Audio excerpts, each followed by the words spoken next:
behind the golden gates of Windsor Castle, where centuries of royal secrets have been buried beneath silk curtains and whispered conversations, a single photograph was about to destroy the most powerful marriage in Britain. The image, captured by a palace security camera at exactly 3:47 p.m. on a gray Tuesday afternoon, showed Queen Camilla stepping out of an unmarked black sedan in a quiet London street. But she wasn't alone. The man walking beside her carried a leather briefcase that would soon contain documents capable of toppling the monarchy itself. For weeks, palace insiders had noticed the tension. Doors slammed harder. Conversations ended abruptly when others entered rooms. The king and queen, who once shared knowing glances across crowded state dinners, now sat at opposite ends of every table, their silence louder than any royal proclamation. But nobody, not the closest advisors, not the most trusted staff, not even Prince William himself, knew that Camilla had been secretly meeting with London's most ruthless divorce attorney. Nobody knew that she had been documenting everything. The affairs, the cover-ups, the lies that had been carefully constructed to protect the crown. Until now, the security guard who discovered the photograph thought he was just doing his job. He had no idea he was about to light the fuse on a royal explosion that would make Diana's revelations look like whispered gossip. He couldn't have known that showing this image to Prince William would trigger the most devastating confrontation in modern royal history. Because when William saw his stepmother's secret meeting, when he realized what those documents meant, when he understood the true depth of the betrayal happening under his father's own roof, he didn't just get angry. He declared war. And in the halls of Buckingham Palace, where even whispers echo for generations, William's voice would soon shatter centuries of royal silence with 4 words that changed everything. Sign the divorce. The morning mist clung to the windows of Buckingham Palace like secrets refusing to be revealed. Inside the grand corridors, footsteps echoed with unusual urgency as palace staff prepared for what they believed would be another routine day in the life of Britain's royal family. None of them could have predicted that before the sun set, their world would be turned completely upside down. King Charles sat in his private study, surrounded by towers of official papers and correspondence that demanded his immediate attention. The weight of the crown, both literal and metaphorical, seemed heavier these days. At 75, he had finally achieved his lifelong dream of ruling Britain, but the reality of kingship proved far more complicated than he had ever imagined during his decades as heir apparent. The morning newspapers lay spread across his mahogany desk, their headlines focused on trade negotiations and parliamentary debates. Charles preferred these mundane political stories to the sensationalized coverage that had plagued his family for generations. Peace and privacy had become precious commodities in his household, and he guarded them jealously. 3 floors above, Queen Camilla stood before her ornate dressing room mirror, applying the finishing touches to her makeup with practiced precision. Her reflection showed a woman who had learned to carry herself with royal dignity, despite the rocky path that had brought her to this position. The transformation from the other woman to beloved queen consort had taken decades of careful public relations work and genuine dedication to charitable causes.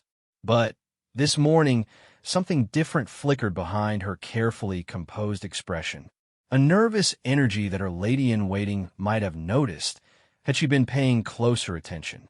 Camilla's fingers trembled slightly as she fastened her pearl earrings, and she checked her watch more frequently than usual. At exactly 10:30, her private secretary knocked gently on the door. "Your Majesty, the car is ready for your engagement at the Children's Hospital." The lie rolled off her tongue so smoothly that even Camilla felt a moment of surprise at how naturally deception had become part of her vocabulary. "Thank you, Margaret. I'll be down momentarily." Camilla's voice remained steady, betraying nothing of the thundering heartbeat that seemed loud enough to echo through the palace walls. The Children's Hospital visit had been invented 3 weeks ago, carefully placed on the official royal calendar, and given all the proper documentation that palace protocol required. Margaret had dutifully coordinated with the hospital's publicity department, arranged for photographers, and even selected the appropriate outfit for visiting sick children. What Margaret didn't know was that Queen Camilla had canceled the entire engagement 2 days ago, leaving an elaborate cover story in its place. As Camilla descended the grand staircase, her heels clicking against marble that had witnessed centuries of royal footsteps, she passed portraits of kings and queens who had faced their own scandals and survived. Some had been remembered as heroes, others as villains, but all had been forced to make impossible choices when duty and personal happiness collided. The black sedan waited in the private courtyard, its windows tinted dark enough to hide any passenger from curious observers. Camilla's regular driver, Thomas, had been given the day off and replaced with someone whose loyalty could be purchased rather than earned through years of faithful service. The substitute driver knew only an address in central London and had been instructed to ask no questions about the passenger or destination. "Good morning, Your Majesty," the driver said with a respectful nod, holding the door open as she settled into the leather-back seat. "Good morning." Camilla's response was clipped, professional, and final. She had learned that conversation led to familiarity, familiarity led to trust, and trust led to people who asked uncomfortable questions. As the sedan pulled away from Buckingham Palace, Camilla watched the familiar landmarks of London blur past the window. Each street corner and building held memories of her previous life, before royal duties and public scrutiny had become her daily reality. There was the restaurant where Charles had first told her he loved her, decades ago, when such declarations had to be whispered in shadows. There was the bookstore where she used to browse for hours, anonymous and free, when her biggest worry was choosing between hardcover and paperback editions. The law office of Hartwell, Morrison and Associates occupied 3 floors of a prestigious building in Mayfair, its brass nameplate polished to perfection, and its lobby decorated with the kind of understated luxury that whispered rather than shouted about wealth and power. This was not the sort of establishment that advertised its services or courted publicity. Instead, it built its reputation on discretion, effectiveness, and an absolute commitment to protecting its clients' privacy. Jonathan Hartwell had spent 30 years building this reputation one case at a time. His client list read like a who's who of British society, filled with politicians, celebrities, business leaders, and even members of the royal family's extended network. He specialized in the kind of legal problems that could destroy careers, topple governments, or reshape the social order if handled improperly.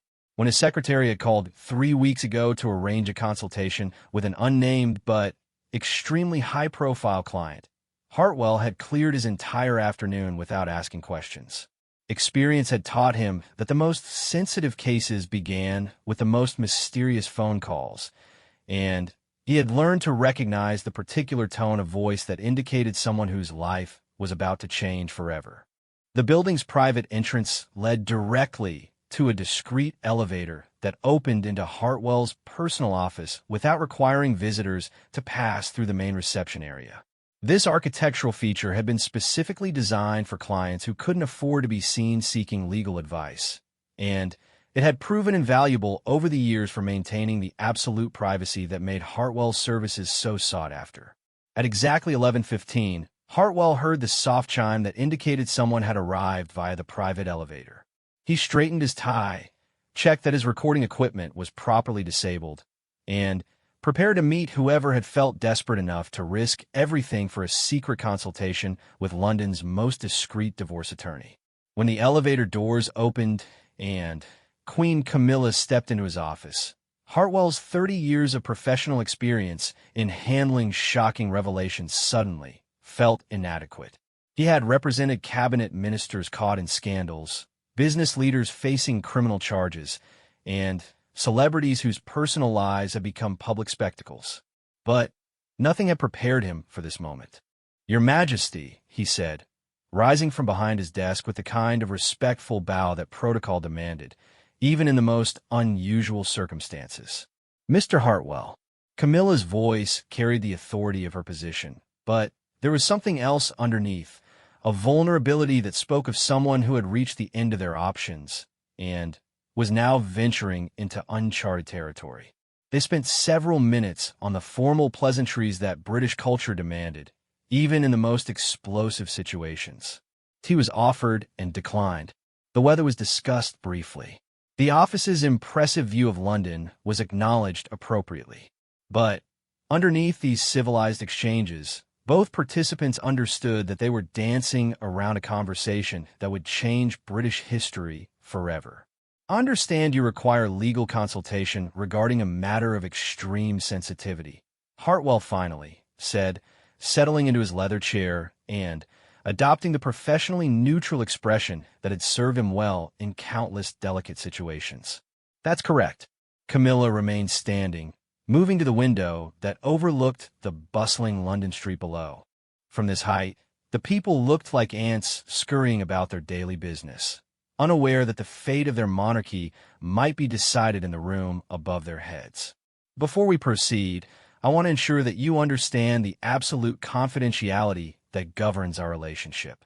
Everything discussed in this office is protected by attorney-client privilege, and my commitment to your privacy is unconditional. Camilla turned from the window, and for the first time since entering the office, she allowed her royal composure to crack slightly. Mr. Hartwell, I need to discuss divorce proceedings against my husband.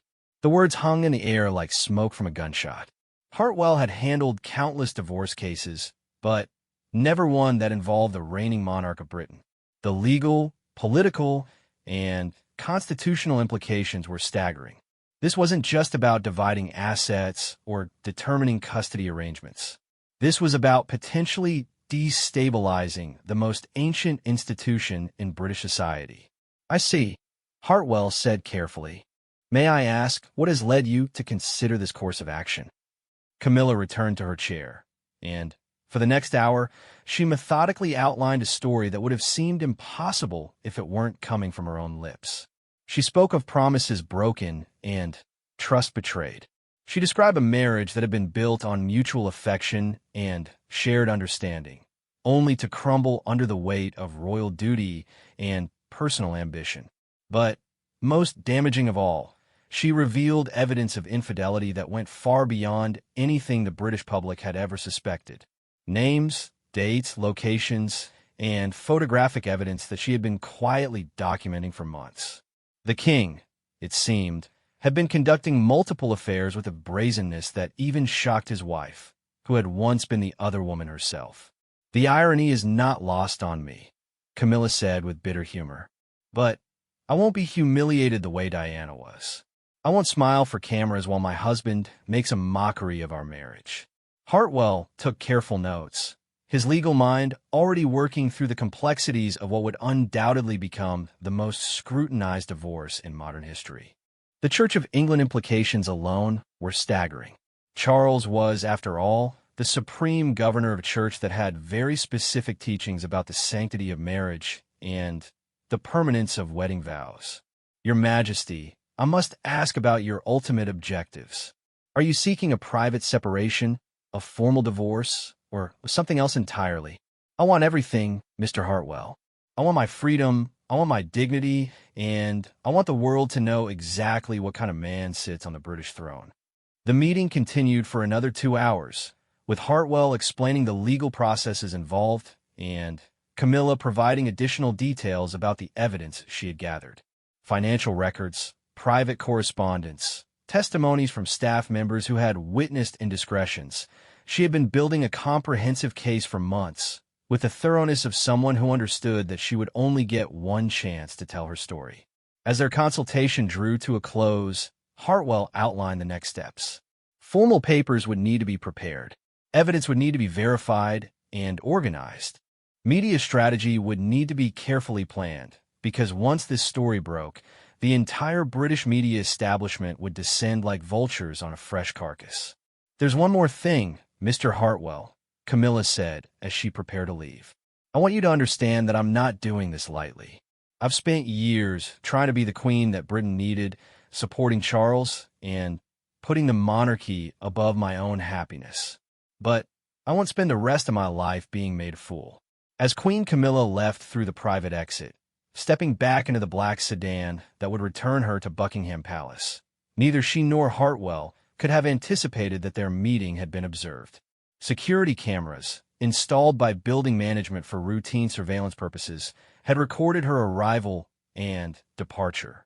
Those images, stored on digital servers and forgotten by everyone except automated backup systems, would soon become the match that lit a royal explosion. Back at the palace, the afternoon proceeded normally. Charles signed papers in his study. Palace staff prepared for evening engagements. The British government continued functioning under the assumption that their constitutional monarch remained happily married and politically stable. But in a security office buried deep within the palace's administrative wing, a guard named James Patterson was about to discover images that would change everything. His job was routine, reviewing security footage from various royal properties and associated locations as part of standard protocol. Most days brought nothing more interesting than delivery trucks and tourists taking unauthorized photographs. Today would be different. James Patterson had worked palace security for 8 years, long enough to develop an eye for details that others might miss, and a healthy respect for the secrets that lived behind royal walls.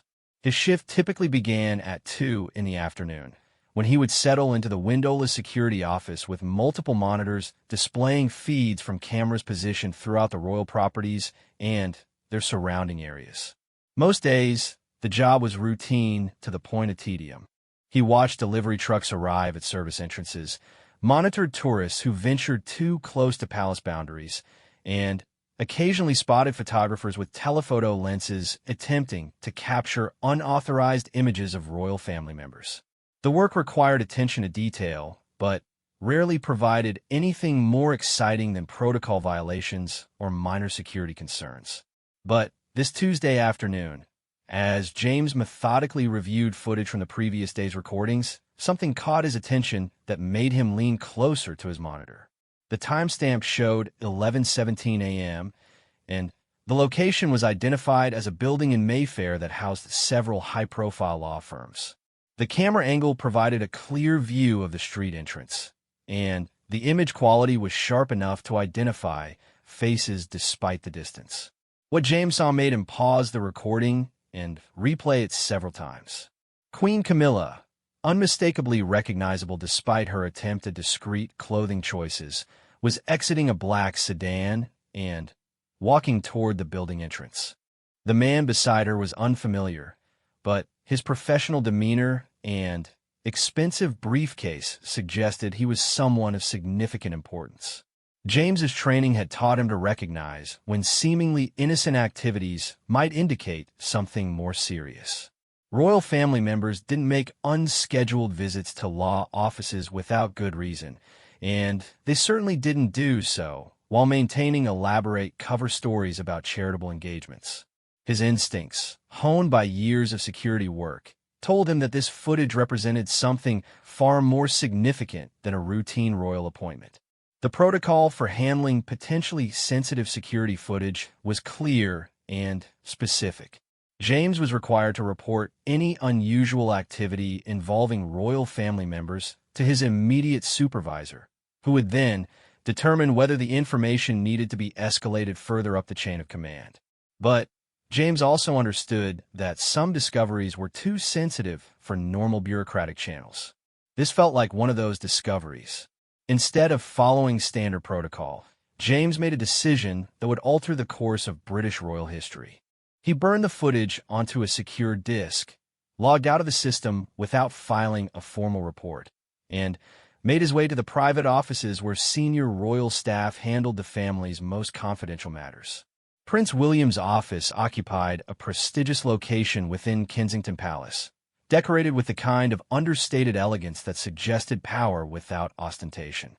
As heir apparent, William had accumulated significant influence within the royal household, and his opinion carried weight in matters ranging from official policy to family dynamics. His staff understood that discretion and loyalty were the most important qualifications for their positions. When James arrived at the office and requested an immediate private meeting with Prince William, The request was unusual enough to raise eyebrows. Palace security guards typically communicated through formal channels and written reports, not face-to-face conversations with senior royals. But James's reputation for professionalism and his obvious distress about the urgency of his message convinced William's private secretary to arrange a brief meeting. "Your Royal Highness, I apologize for the irregular nature of this meeting, but I've discovered something that I believe requires your immediate attention," James said as he was ushered into William's private study.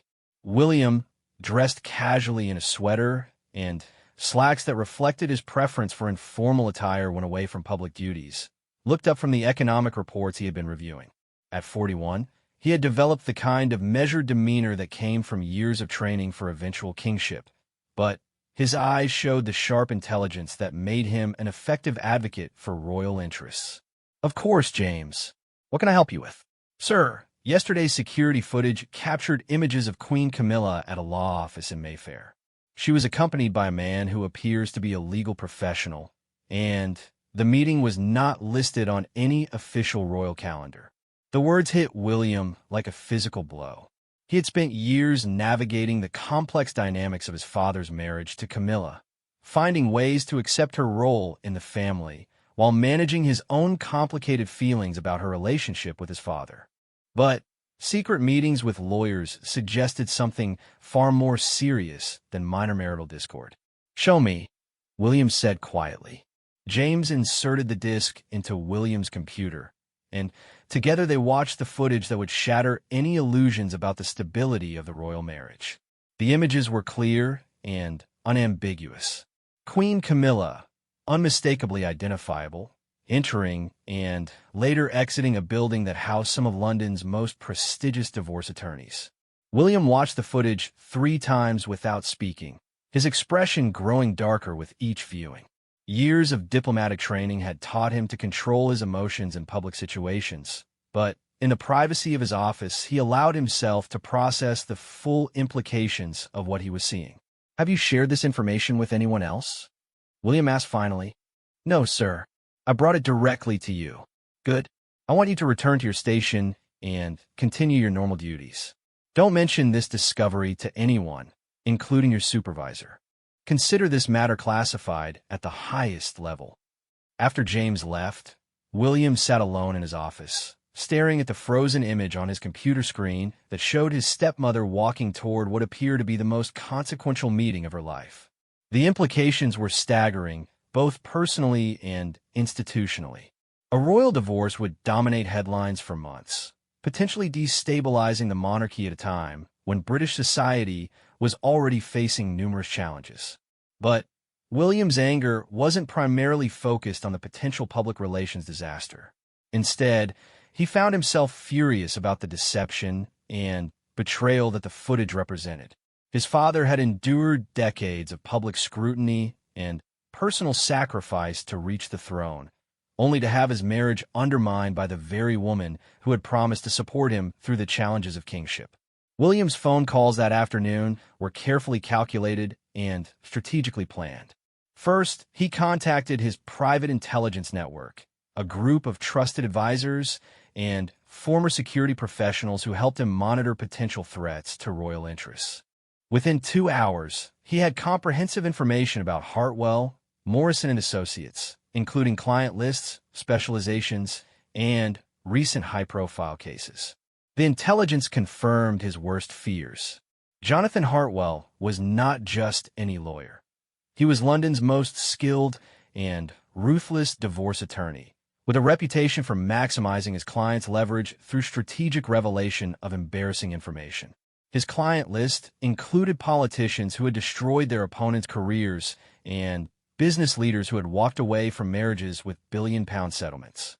If Camilla had chosen Hartwell as her representative, she wasn't planning a quiet separation or amicable divorce. She was preparing for total warfare. William's second round of phone calls focused on gathering information about his father's recent activities and relationships. What he learned made the situation even worse than he had initially suspected.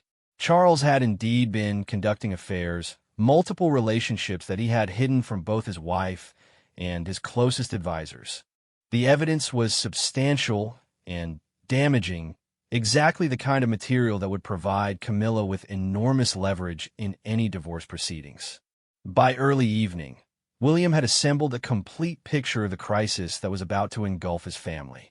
Camilla possessed evidence that could humiliate Charles, damage the monarchy's reputation, and potentially trigger a constitutional crisis.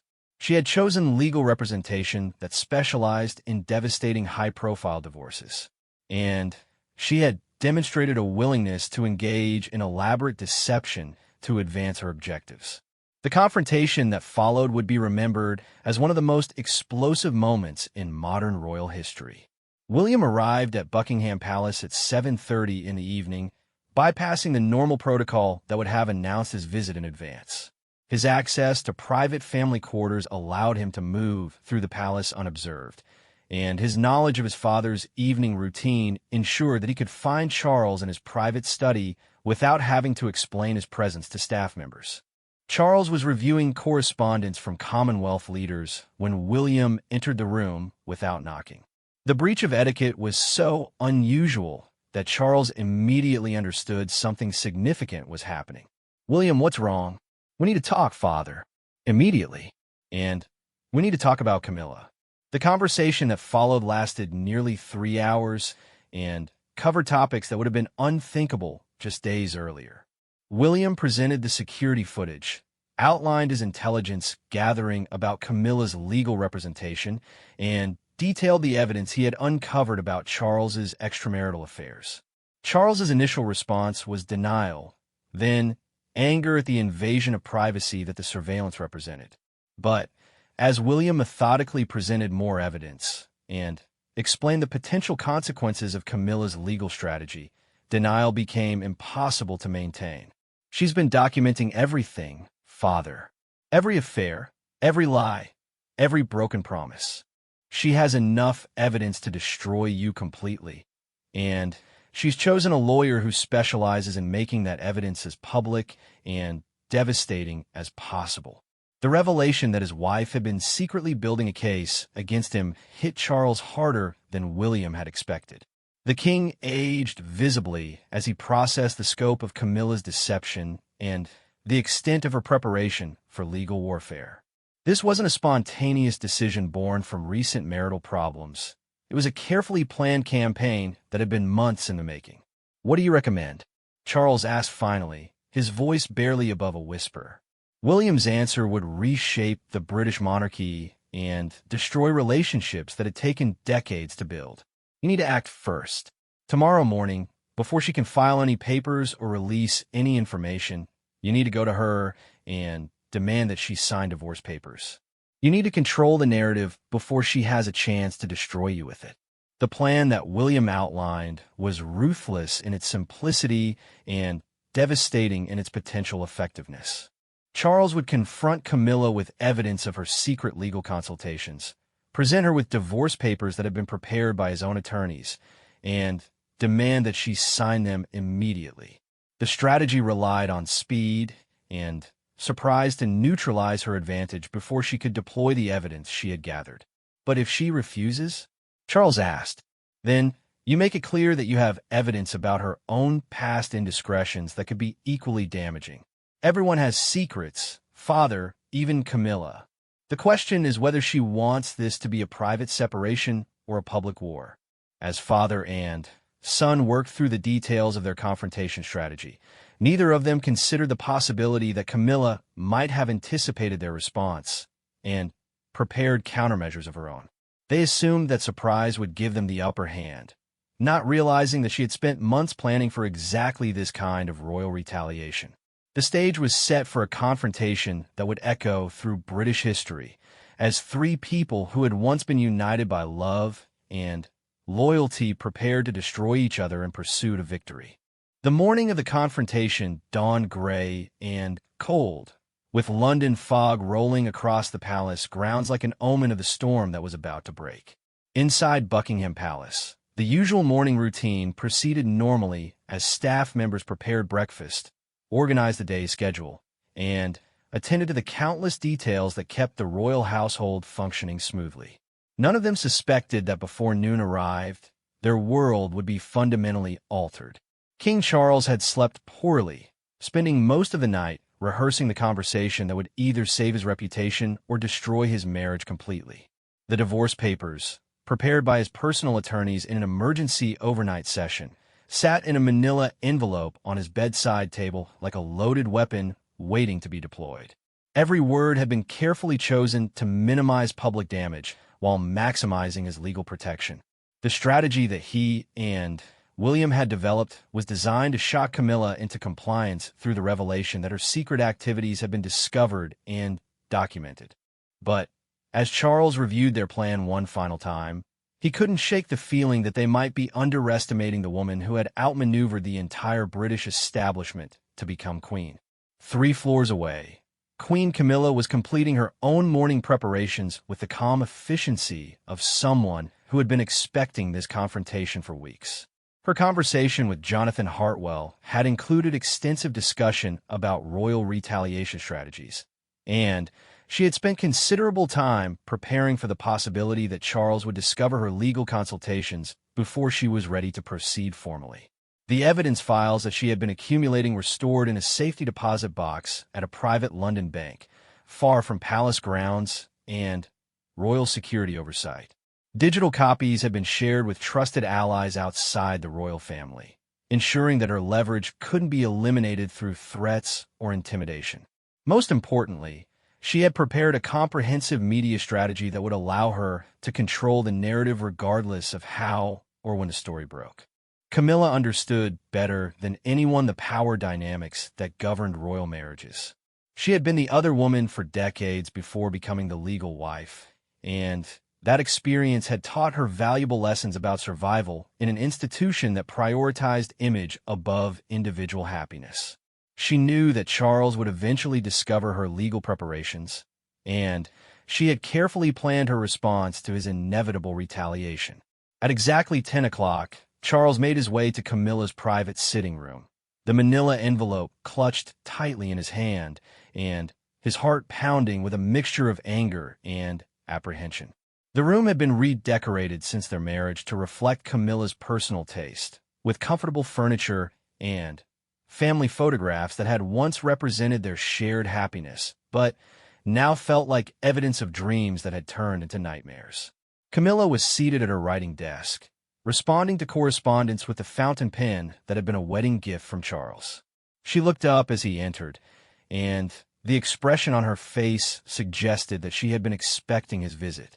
"Good morning, Charles," she said calmly, setting down her pen and turning to face him with a composed demeanor that had served her well through countless public appearances and private crises. "We need to talk, Camilla. Immediately." The formality in his voice made it clear that this wasn't going to be a routine marital conversation.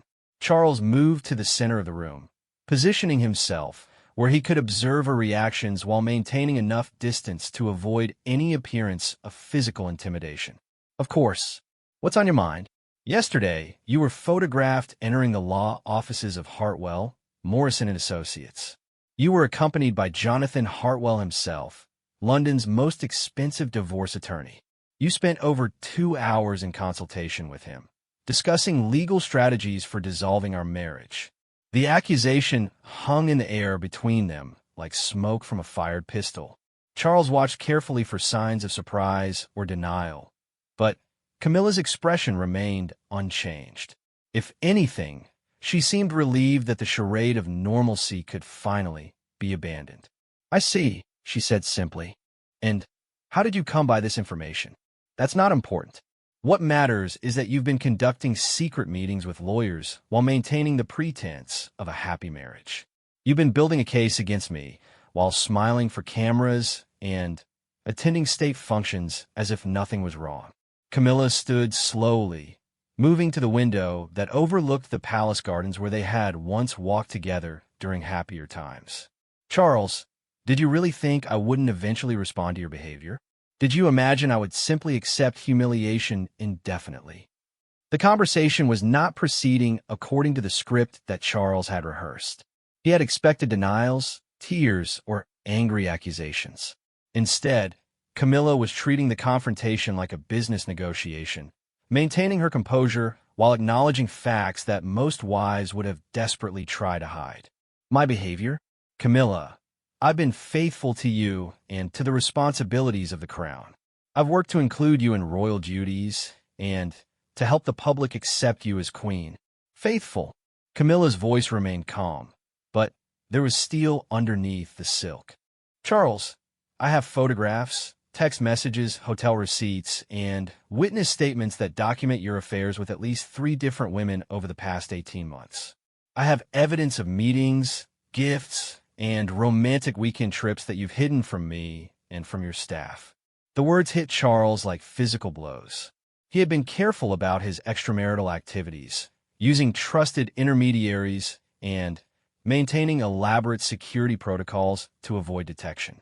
The possibility that Camilla had been systematically documenting his indiscretions had never occurred to him. You've been spying on me. I've been protecting myself, Charles, just as you've been protecting yourself by lying about where you go and who you see. The difference is that I've been honest enough to seek legal advice about our situation instead of pretending that everything is wonderful while conducting affairs behind your back. Charles reached into his jacket and withdrew the manila envelope, setting it on the coffee table between them with deliberate formality. These are divorce papers, Camilla. My attorneys prepared them last night. You can sign them now, and we can handle this situation with dignity and privacy, or you can force this to become a public spectacle that damages everyone involved. Camilla glanced at the envelope, but made no move to approach it. And if I refuse to sign? Then I'll have no choice but to make public the evidence I have about your own conduct, including activities that occur before a marriage and relationships that have continued despite your royal obligations. The threat was delivered with the kind of cold formality that Charles had learned during decades of diplomatic negotiations. But Camilla's response suggested that she had anticipated this strategy and prepared her own countermeasures. Charles, I think you've misunderstood the situation completely. You seem to believe that you hold all the leverage in this relationship, but you're wrong. Spectacularly, dangerously wrong. She moved to her desk and withdrew a leather folder that contained documents Charles had never seen before. These are copies of financial records showing payments you've made to silence former lovers. These are photographs that document indiscretions dating back to the first year of our marriage. These are sworn statements from staff members who have witnessed your behavior over the past 5 years. As Camilla spoke, she laid out evidence that was far more comprehensive and damaging than anything Charles had imagined. She had been building her case methodically and thoroughly, documenting not just affairs but financial improprieties, abuses of royal privilege, and patterns of deception that extended far beyond marital infidelity. But more importantly, Charles, I have evidence about activities that could trigger constitutional crises and parliamentary investigations. Your use of royal resources for personal purposes. Your involvement in business dealings that violate the political neutrality required of constitutional monarchs. Your private communications with foreign leaders that were never reported to government officials. The revelation that Camilla possessed evidence of political and constitutional violations changed the entire dynamic of their confrontation. This was no longer simply a marital dispute that could be resolved through private negotiations. If her evidence became public, it could threaten not just Charles's reputation, but the stability of the monarchy itself. What do you want, Camilla? I want what any woman in my position would want. I want respect, honesty, and a relationship that isn't built on lies and betrayal. But since you've proven incapable of providing those things, I want a divorce that acknowledges my contributions to this marriage and protects my interests for the future. The terms that Camilla outlined were far more extensive than anything Charles had anticipated. She wanted substantial financial settlements that reflected her years of royal service. She wanted guarantees about her future role in royal ceremonies and state functions. She wanted protection from retaliation by royal staff or government officials. And she wanted the right to tell her story publicly if Charles attempted to damage her reputation through media manipulation or political pressure. You're essentially demanding ransom, Camilla. I'm demanding fairness, Charles. After everything I've done for this family and this institution, after all the sacrifices I've made and the abuse I've endured from press and public, I deserve better than to be discarded quietly when your behavior finally becomes too embarrassing to ignore. The conversation continued for another hour, with each side presenting evidence and outlining terms while searching for some path toward resolution that wouldn't destroy them both. But as the morning progressed, it became clear that their positions were fundamentally incompatible. Charles wanted to control the situation through traditional royal methods: secrecy, legal pressure, and institutional power. Camilla wanted transparency, accountability, and recognition of her own rights and interests. At exactly 11:45, their discussion was interrupted by a knock on the door that would introduce the third participant in this royal drama and escalate the conflict beyond anything either Charles or Camilla had anticipated. "Come in," Camilla called, her voice suggesting that she had been expecting this interruption. Prince William entered the room with the kind of controlled anger that had become his signature response to family crises. His presence immediately shifted the power dynamics, introducing generational conflict into what had begun as a marital dispute. "William, this is a private conversation between your father and myself," Camilla said firmly. "Not anymore, it isn't. This situation affects the entire royal family, and I have every right to be involved in discussions about its resolution." William's entrance had been carefully timed and strategically planned. He understood that his presence would intimidate Camilla while providing moral support for his father, but he had also prepared his own evidence and arguments that would surprise both participants. "Camilla, I know about your meetings with Hartwell. I know about the evidence you've been gathering, and I know about your plans to release damaging information if you don't get everything you want from these negotiations. Then you understand that I'm not helpless in this situation. What I understand is that you've been plotting against this family while pretending to be a loyal member of it. You've been building weapons to use against the monarchy while collecting the benefits of royal status. That makes you a threat to everything this institution represents." The accusation was delivered with such venom that even Charles looked surprised by his son's intensity. William had clearly moved beyond protecting his father's interests and was now focused on eliminating what he perceived as an existential threat to royal stability. "William, I've spent years supporting your father and this family, often at considerable personal cost. I've endured public criticism, media attacks, and political opposition while trying to be the queen that Britain needed.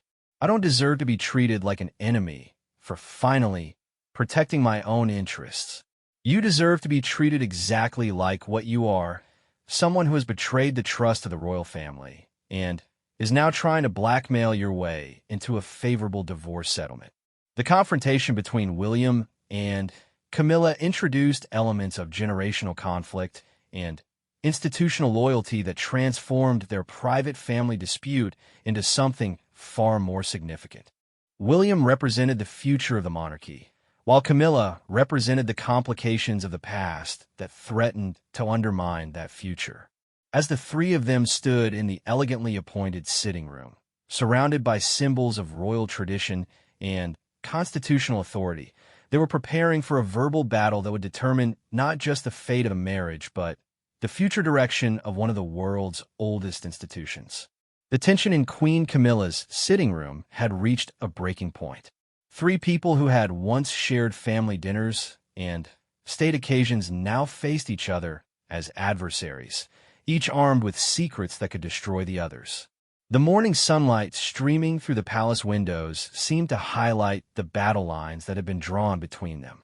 William moved closer to the coffee table where his father's divorce papers lay untouched, his presence dominating the room in a way that made both Charles and Camilla acutely aware of the generational power shift occurring within the royal family.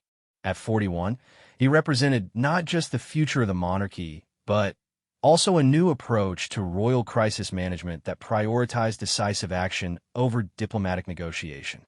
"Camilla, I want you to understand something very clearly, William said, his voice carrying the authority of someone who had spent years preparing for ultimate responsibility. This conversation isn't just about your marriage to my father. It's about the survival of an institution that has served Britain for over 1,000 years.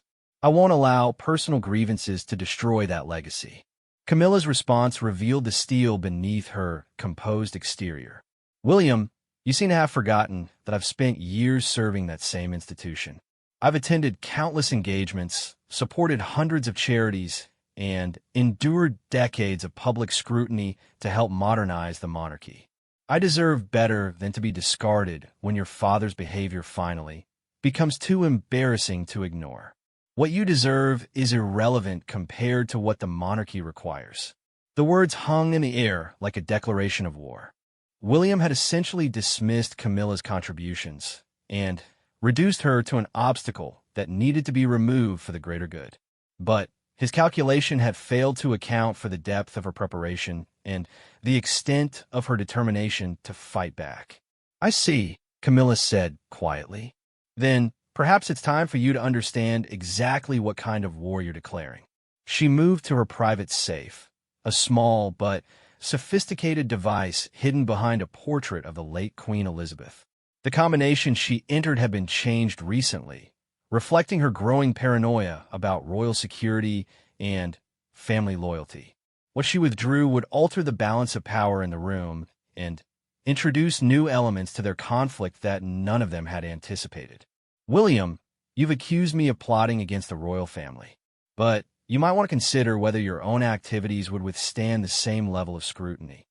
The manila folder she placed on the table was thicker than the divorce papers Charles had brought, and the confidence in her demeanor suggested that its contents would be far more devastating than anything they had prepared. These are photographs taken at various private locations over the past 2 years. They document meetings between Prince William and individuals who represent interests that are directly opposed to royal policy and constitutional principles. Charles moved closer to examine the photographs, his confusion evident. What are you talking about, Camilla? I'm talking about your son's secret meetings with Republican activists, politicians who favor abolishing the monarchy, and business leaders who profit from undermining royal influence. I'm talking about conversations where the future king discussed strategies for fundamentally altering the constitutional role of the crown.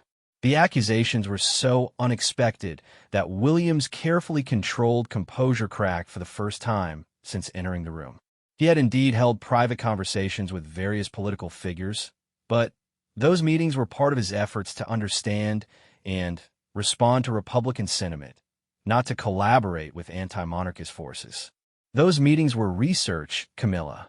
I was gathering information about Republican arguments so that I could better defend the monarchy against them. Really? Because the transcripts I have suggest something quite different.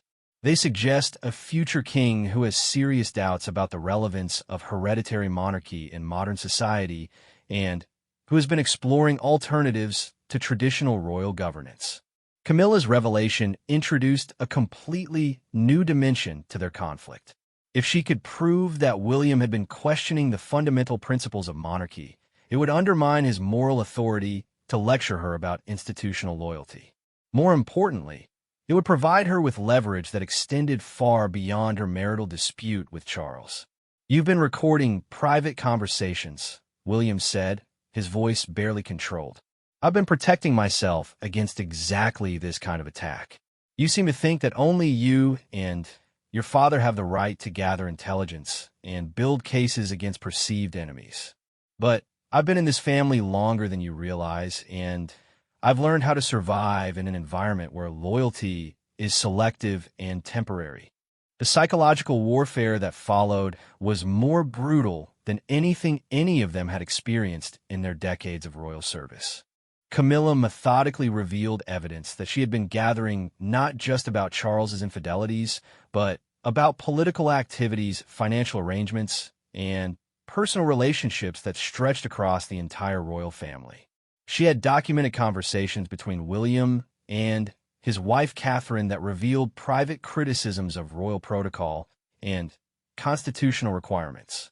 She had financial records showing questionable expenditures of public money for private purposes. She had correspondence that demonstrated the royal family's behind-the-scenes involvement in political matters that were supposed to be off-limits to constitutional monarchs. "My God, Camilla," Charles said, his voice reflecting a mixture of admiration and horror. "You've been building a comprehensive intelligence operation within our own family." "I've been surviving, Charles.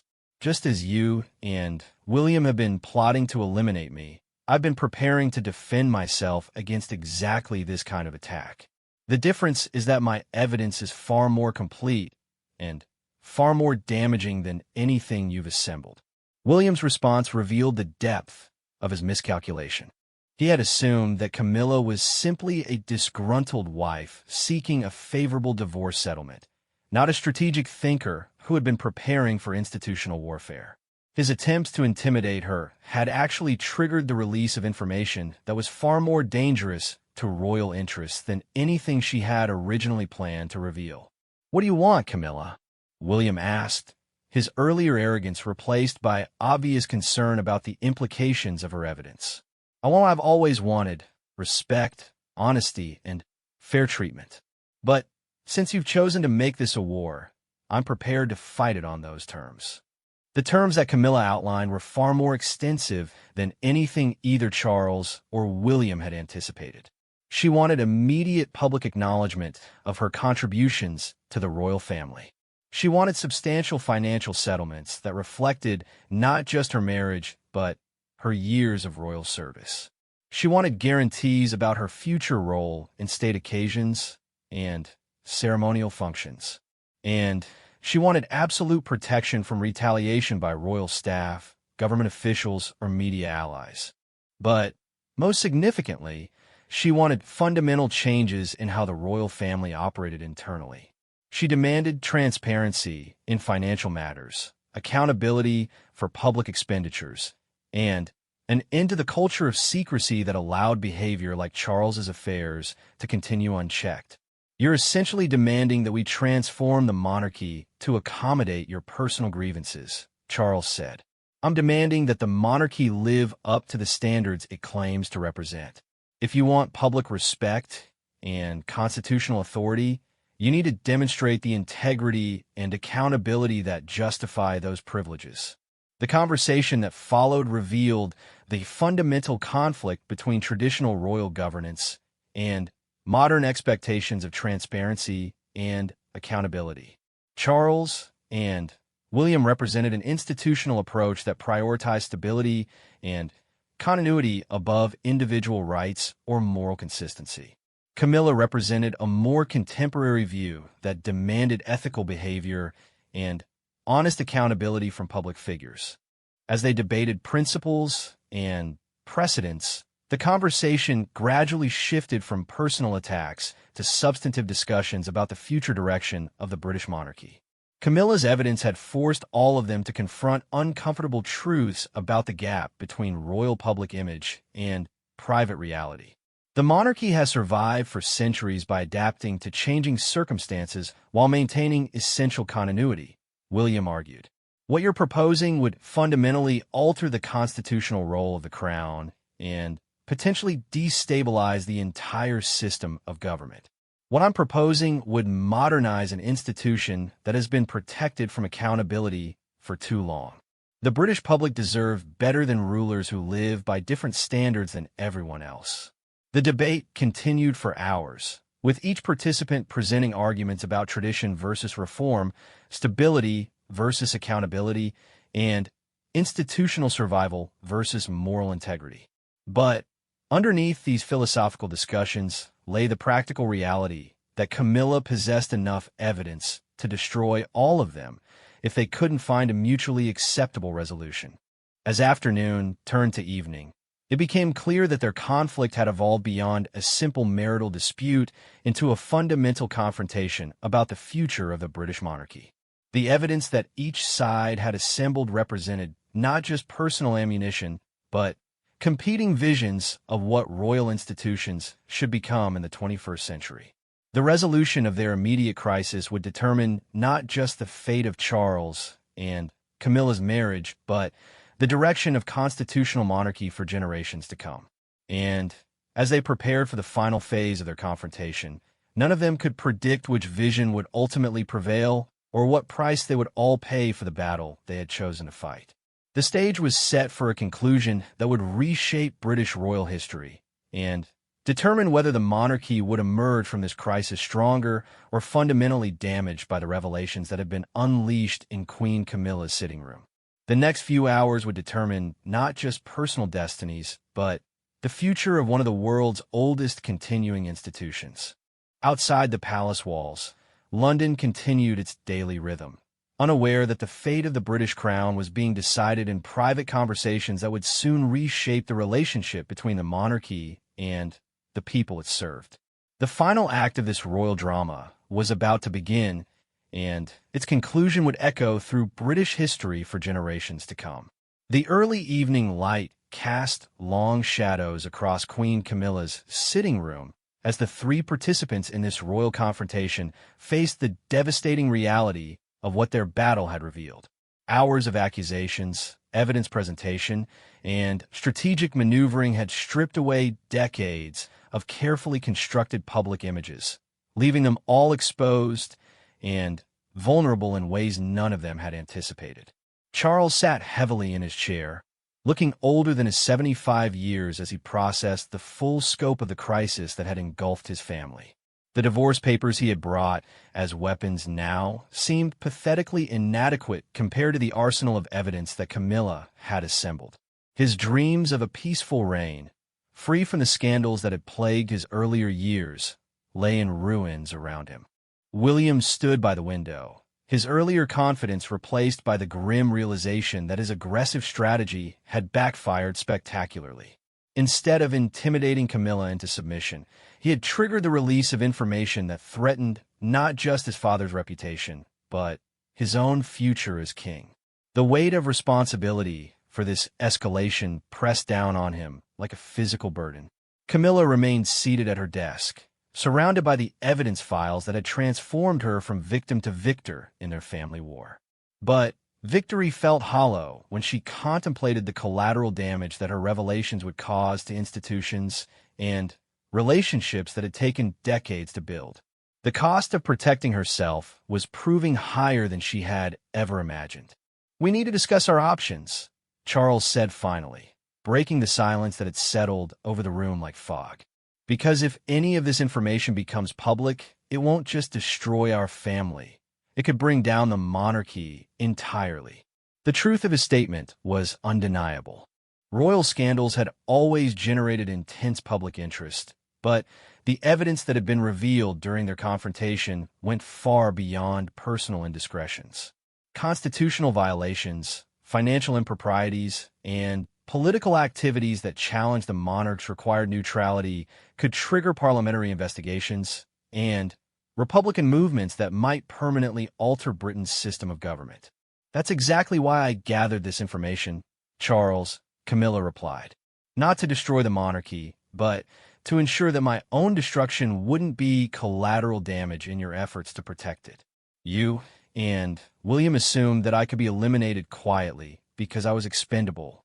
But I'm not expendable, and I'm not defenseless." William turned from the window, his expression reflecting a mixture of frustration and grudging respect. "So what happens now, Camilla?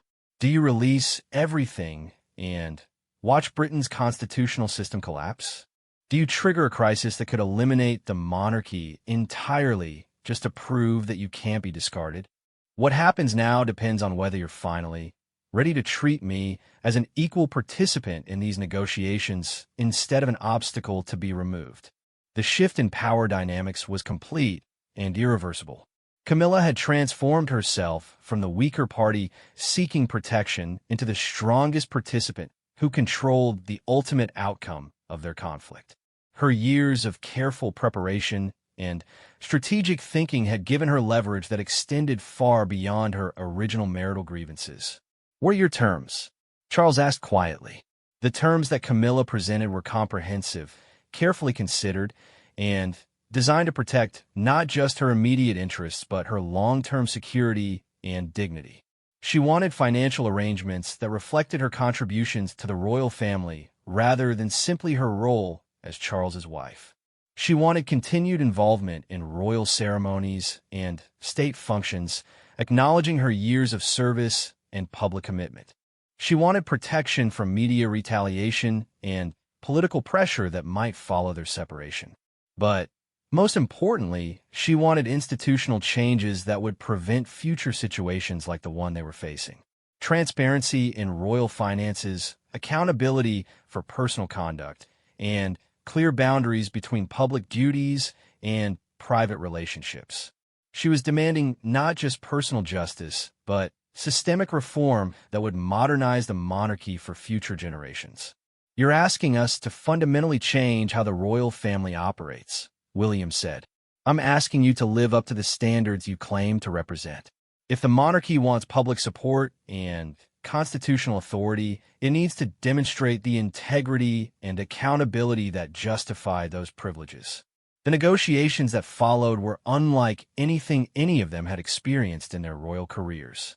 Instead of the usual diplomatic language and careful protocol, they engaged in direct, often brutal discussions about power, responsibility, and the price of maintaining institutional stability in a modern democratic society.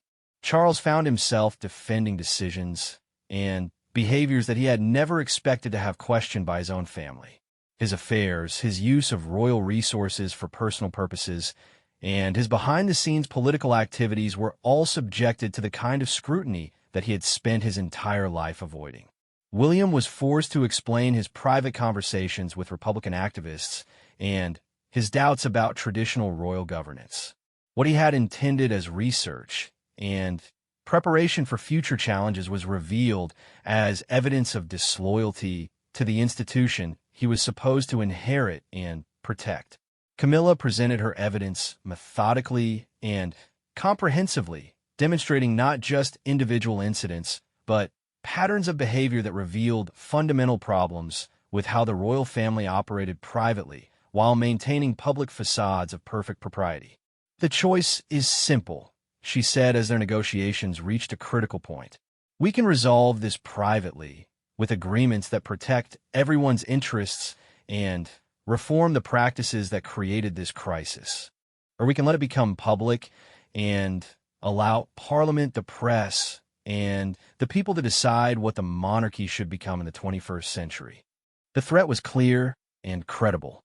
Camilla possessed enough evidence to trigger investigations, parliamentary inquiries, and public debates that could fundamentally alter or even eliminate the constitutional monarchy. Her willingness to deploy this evidence, if necessary, gave her negotiating power that neither Charles nor William could match or overcome. "If we agree to your terms," William asked, "what guarantees do we have that this information won't be released later for different purposes?" "You have the same guarantees that I've had about my own security and dignity. Absolutely none. The difference is that I'm offering you a choice about how this situation resolves, while you've spent years assuming that my choices didn't matter." The final agreement that emerged from their negotiations was unprecedented in royal history. Charles would indeed seek a divorce, but the terms would be negotiated privately with guarantees about Camilla's future role and financial security. More importantly, the royal family would implement transparency measures and accountability standards that reflected contemporary expectations rather than medieval traditions. Financial disclosures would be expanded to include detailed reporting of royal expenditures and private income sources. Personal conduct standards would be clearly defined and consistently enforced, with consequences for violations that went beyond private embarrassment. Political neutrality requirements would be strengthened and monitored to prevent the kind of behind-the-scenes activities that had created constitutional concerns. "These changes will fundamentally alter how the monarchy operates," Charles observed. "These changes will ensure that the monarchy survives into the future," Camilla replied. "Institutions that refuse to evolve with their societies eventually become irrelevant or are eliminated entirely. What I'm proposing gives the royal family a chance to modernize on its own terms rather than having modernization imposed by external forces." The implementation of their agreement would take months and require carefully coordinated public relations strategies to minimize damage to royal reputation and constitutional stability. The divorce would be presented as an amicable separation between two people whose marriage had evolved beyond compatibility, but whose respect for each other and commitment to royal service remained intact. More significantly, the institutional reforms would be presented as modernization initiatives that demonstrated royal commitment to transparency and accountability rather than responses to private family crises. The narrative would emphasize progress and adaptation rather than scandal and failure. "There's one more thing," William said as they prepared to conclude their negotiations. "The security guard who discovered the surveillance footage. He needs to be protected and reassigned. His loyalty to royal interests should be rewarded, not punished." "Agreed," Camilla said. "James Patterson has demonstrated exactly the kind of dedication that royal service should encourage. He'll be promoted and transferred to a position where his skills can be better utilized." As the sun set over London and the lights of the palace began to illuminate the corridors where their confrontation had taken place, the three participants reflected on the day that had changed everything. Their personal relationships had been permanently altered, but the institutions they served had perhaps emerged stronger through their willingness to confront difficult truths and implement necessary reforms. The announcement of the royal separation, made 3 weeks later, was received with surprisingly little public shock. The British people had become accustomed to royal marital difficulties, and the careful presentation of the separation as a mutual decision made by mature adults who remained committed to their public duties helped minimize negative reactions.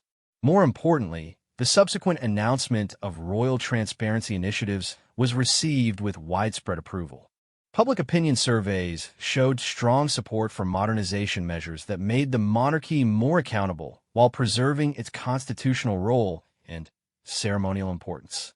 The crisis that had begun with a security guard's observation of a secret meeting had ultimately strengthened the British monarchy by forcing it to confront and address fundamental problems that had been ignored for too long. Personal relationships had been sacrificed, but institutional integrity had been restored through painful but necessary reforms. Years later, historians would mark this period as a turning point in the evolution of constitutional monarchy, when personal crisis had catalyzed institutional modernization that ensured royal survival and relevance for future generations. The price paid by Charles, Camilla, and William had been enormous, but the result was a stronger, more accountable, and more sustainable royal institution. The marriage that ended in Queen Camilla's sitting room had ultimately given birth to a new form of monarchy that balanced tradition with transparency, ceremony with accountability, and institutional stability with moral integrity.